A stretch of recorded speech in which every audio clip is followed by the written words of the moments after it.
नमस्कार दोस्तों, एक बार फिर से स्वागत करते हैं आपका चैनल विश्व विज्ञान में। शकुंतला का दुष्यंत के साथ मिलन होने की कथा के बाद वैशंपायन जी राजा जन्मेजय को मुख्य सत्यनिष्ठ और शीलवान राजाओं का वर्णन करते हुए बोलते हैं।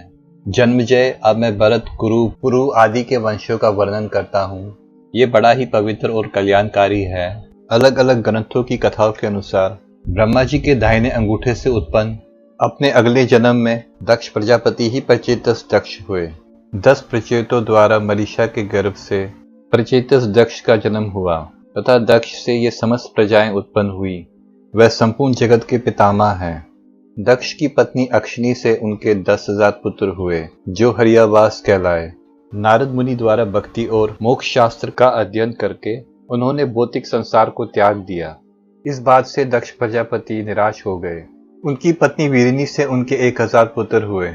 उन्होंने भी पहले पुत्रों के भांति नारद मुनि से सत्संग पाकर भौतिक जगत को त्याग दिया। इस बात से चिढ़कर दक्ष प्रजापति ने नारद मुनि को श्राप दिया कि वह कभी भी एक स्थान पर अधिक समय तक नहीं रह पाएंगे, जिसे नारद मुनि ने एक श्रेष्ठ वैष्णव होने के कारण स्वीकार करके भगवान विष्णु के आशीर्वाद के रूप में लिया। प्रजा की सृष्टि करने की इच्छा से प्रजापति दक्ष ने 50 कन्याएं उत्पन्न की।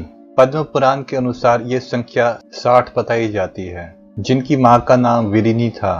प्रजापति दक्ष ने उनके पहले पुत्र को अपना बनाने की शर्त पर उनका विवाह किया। मारीची नंदन कश्यप ने अपनी 13 पत्नियों में से जो सबसे बड़ी दक्ष कन्या आदिति थी, उनके गर्भ से इंद्र आदि 12 आदित्यों को जन्म दिया, जो बड़े पराक्रमी थे। उसके बाद उन्होंने आदिति से विवस्वान आदि को जन्म दिया। विवस्वान भगवान सूर्य के नाम से जाने जाते हैं। विवस्वान के ज्येष्ठ पुत्र मनु थे और छोटे भाई यमराज थे। मनु के बाद एक कन्या भी हुई जिसका नाम यमी था। यम व विश्वत कहलाते थे। वह समस्त प्राणियों के नियंता हैं। मनु बड़े धर्मात्मा थे। उन्हीं से मानव जाति की उत्पत्ति हुई और सूर्यवंश मनुवंश के नाम से कहलाया। ब्राह्मण, क्षत्रिय आदि सभी मानव कहलाते थे। ब्राह्मणों ने 6 अंगों सहित वेदों को धारण किया। आगे वैशंपायन जी कहते हैं, मनु के 10 पुत्र हुए जिनके नाम इस प्रकार हैं: वेन, दृष्णु, नरश्यंत, नाबाग, इक्ष्वाकु, कारुष, शर्यार्थी, 8वीं इला, 9वें क्षत्रिय, धर्मपरायण, त्रिशरथ तथा 10वें नाबागृष्ट। मनु के इस धरती पर 50 पुत्र और हुए, परंतु आपस की फूट के कारण वह सब के सब नष्ट हो गए। इसके बाद इला के गर्भ से पूर्वा का जन्म हुआ। ऐसा सुना जाता है कि इला पूर्व की माता भी थी और पिता भी। और इला के जन्मदाता चंद्रमा के पुत्र बुध थे। परंतु इला जब पुरुष रूप में परिणित हुई तो उसका नाम सुद्युम्न था। सुद्युम्न ने ही पूर्वा को राज दिया था, इसलिए वह पिता भी कहे जाते हैं। राजा पूर्वा समुद्र के 13 द्वीपों का शासन और उपभोग करते थे। महायशस्वी पूर्वा मनुष्य होकर भी मानवेतर प्राणियों से घिरे रहते थे।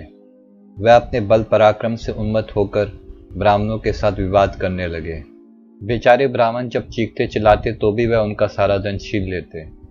इसके आगे वैशंपायन जी कहते हैं, जन्मेजय, ब्रह्मलोक से सनत कुमार जी ने आकर उन्हें बहुत समझाया और ब्राह्मणों पर अत्याचार न करने का उपदेश दिया, किंतु वह उनकी शिक्षा ग्रहण न कर सके।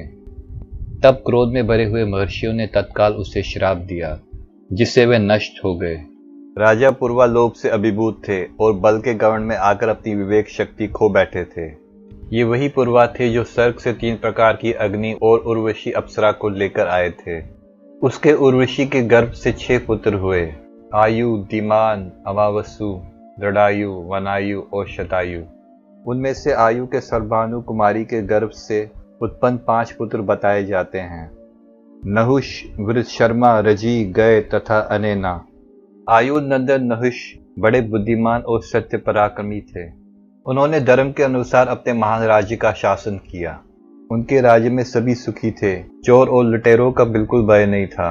उन्होंने तेज तपस्या बल विक्रम से इंद्र पद प्राप्त किया। इंद्र पद प्राप्त करने के बाद उन्होंने अभिमान वंश ऋषियों से पालकी उठवाई, जिसमें वह सवार थे, और साथ ही उनका अपमान भी किया। इस कारण वह श्रापित हुए और स्वर्ग से नीचे गिर गए। राजा नहुष ने 6 पुत्रों को जन्म दिया, जिनके नाम इस प्रकार हैं: यति, ययाति, संयाति, अयाति, अयति और ध्रुव।